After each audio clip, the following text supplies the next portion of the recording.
September 16, 1928, the Okeechobee hurricane came on shore near Palm Beach, Florida, and became one of the most devastating tropical cyclones in Florida's weather history, and one of the 10 most intense hurricanes to ever hit the United States mainland.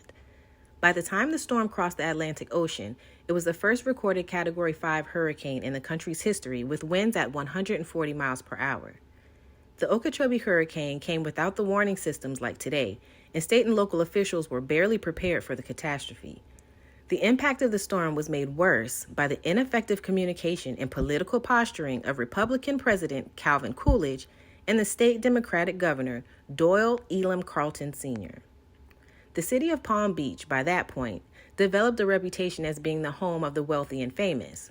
West of Palm Beach into Palm Beach County, there were extensive agriculture enterprises that specialized in sugarcane production.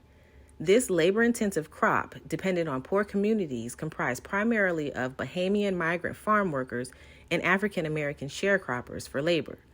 While the Okeechobee hurricane impacted all of Palm Beach County, the vast majority of the deaths from the storm came in those same Bahamian and African-American communities. Many of these people perished from the storm surge, rising as high as 20 feet and destroying weakened levees and dikes. Officially, 69 white victims died, compared to 674 black victims, making this one of the deadliest natural disasters to impact African American and Afro-Bahamian communities. The deadly hurricane cost more than $100 million in damage, but the county and other local governments did not have the resources to help the survivors or deem them less important than the wealthy and mostly white coastal population. Blacks who survived were often forced to recover the bodies of relatives and friends who died in contaminated waters. Most of the black survivors were not even allowed to bury their family members on the soil of the white landowners where they worked and lived as sharecroppers. This hurricane revealed institutional racism, and in particular how unfairly allocated governmental resources were held back from local black families.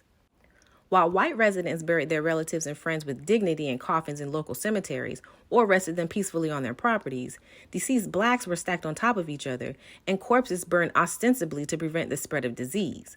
Local authorities then bulldozed the scorched bodies, burying them in makeshift mass graves on lands that were later zoned for industrial use.